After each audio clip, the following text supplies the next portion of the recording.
संविधान सत्याग्रह यात्रेमध्ये नागपूर शहर काँग्रेसचे अनेक पदाधिकारी सहभागी झालेले आहेत। आमदार शहराध्यक्ष विकास ठाकरे यांच्या नेतृत्वामध्ये आपण हे दृश्य या ठिकाणी बघू शकतो।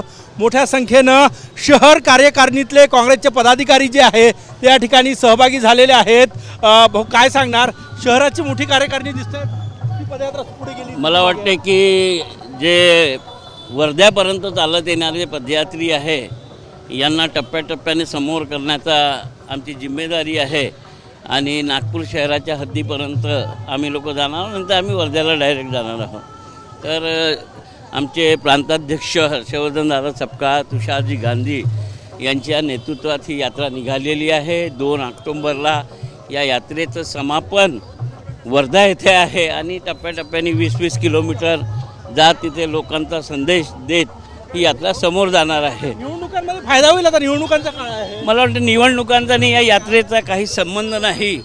आज देशात जे वातावरण आहे आणि देशातला नागरिक जो भयभीत झालेला आहे, जे करप्शन वाढले आहे, बँकांमध्ये पैसे असलेले शेतकऱ्यांचे पैसे लोक खात आहे, ते परत मिळत नाही आहे आणि या विरोधात म्हणजे आज सामान्य माणसाची कुचंबना होत आहे, अनेक मोठमोठे स्कॅन्डल होत आहे आणि अशा वेळेस या यात्रेच्या माध्यमातून जनतेला धीर देण्याचं काम आणि या देशात अराजकता फैलू नये यासाठी ही यात्रा। तुमची टीम तुमच्यासोबत आहे, एकटी आहे, मध्ये गॅप आहे बरीच?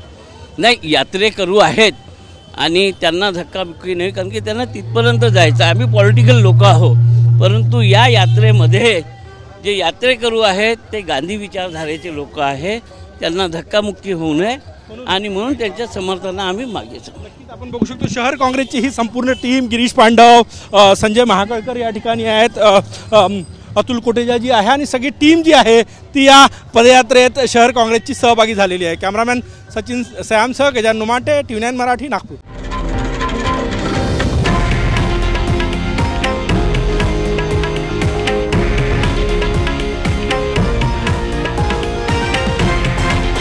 हे आहे देशातील नंबर 1 न्यूज नेटवर्क आणि आपण पाहत आहात TV9 मराठी, एकमेव।